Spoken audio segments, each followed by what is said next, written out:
almost immediately. I'm going to lose myself again. Where was we? Moot points, running around in circles. I'll go around here and see these mushrooms, see if it triggers something.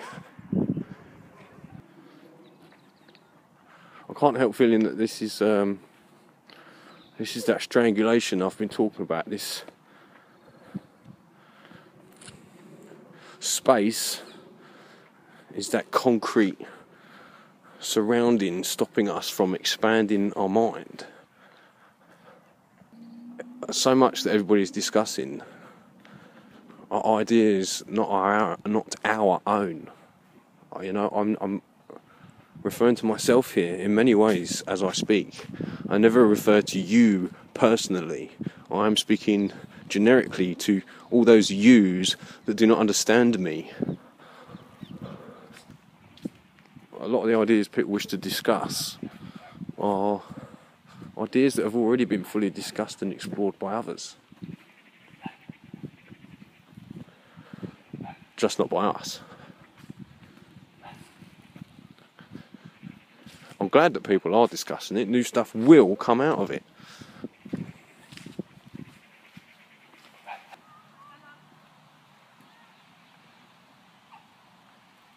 Very cool shrooms. So, coincidence, deja vu. All part of this infinite cycle of living this life, one very similar to it, again and again and again.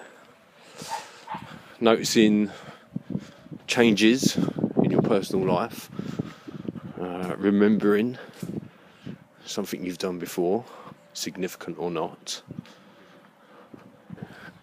This is where we are anyway today.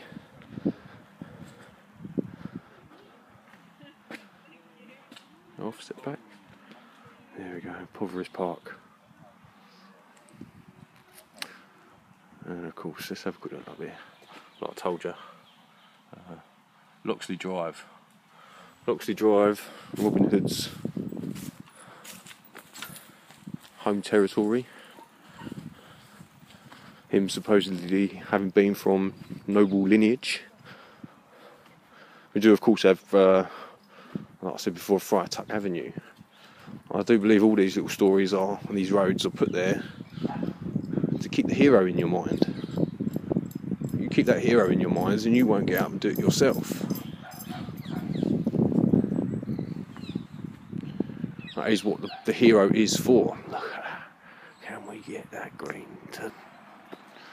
There is a hero locked away within inside everybody. And I know it sounds like pretentious bullshit, but it's true. Just because most do not know how to release the hero. So even though they might not mean much to many, from now on all these little coinkydinks, I will document them.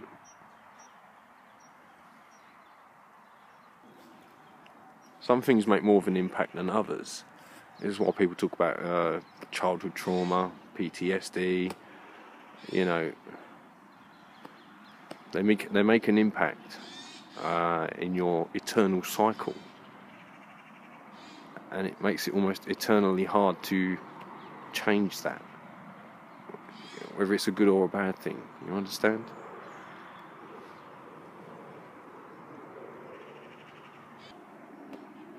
I seem to have become a little bit of a narcissist in the last 2 weeks, watching myself too much. I do really want to get around to watching other people's and making my little comment videos. Monday morning, I'm going to do a mailbox moan day and answer any comments. Oh, sorry about that. Try and keep that in view. Well, as always, just thank you all for any support, any and all support. Even the comments where you say you disagree with me are much appreciated. It makes me think, why?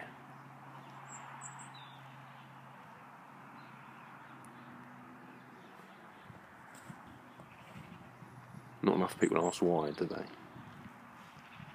Oh, listen, someone mentioned starlings. Guess what I saw today? A little flock of starlings. I was saying I hadn't seen one for years, it seems. Maybe I just haven't been looking for them. But yeah, I see one this morning. Only a small flock, but yeah. Just above Loxley Drive, in fact. I probably haven't made myself clear at all.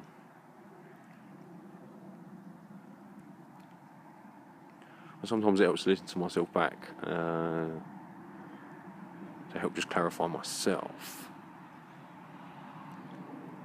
Help change my own opinions on my own thoughts. Or what I hope are my own thoughts. They're not pre-programmed and put there by the TV programs I've watched, the books I've read. Thinking outside the box, that is what they say, isn't it?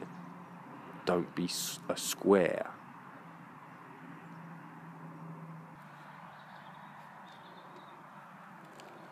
And I haven't finished with this topic. I will have to come back to this because I'm definitely sure I haven't made myself clear today. Except for the part about knowing about the programming that's there and having not noticed it yet.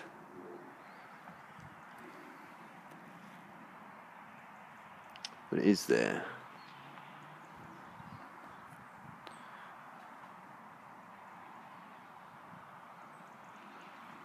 And like I said, part of making my videos is to try and explain why I now think as I do. That's not going to be easy at all.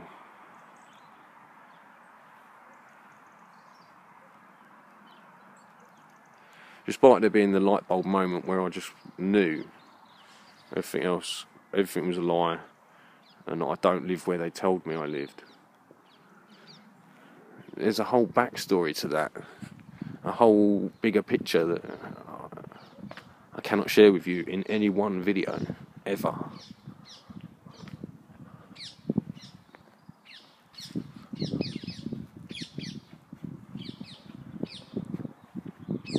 I'd like to summarise it and put it into a single neat episode, tie it all up and say, there you go, job done, see you all later.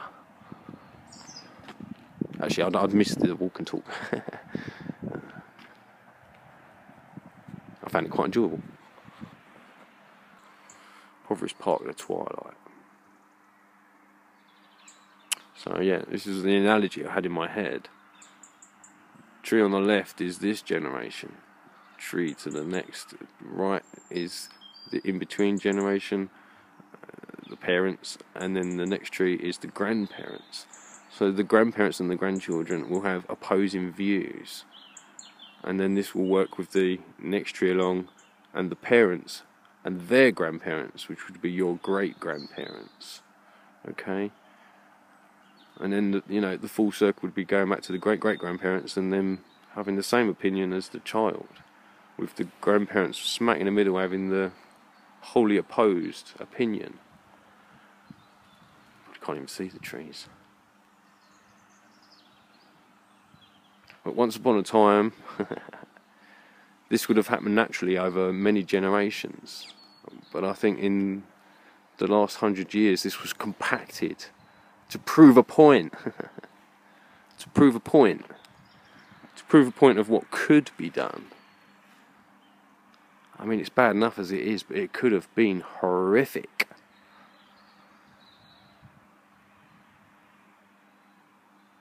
It could have been horrific. Perhaps our job is to stop it becoming horrific.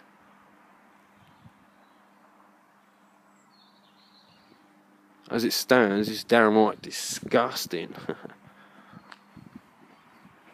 Downright disgusting.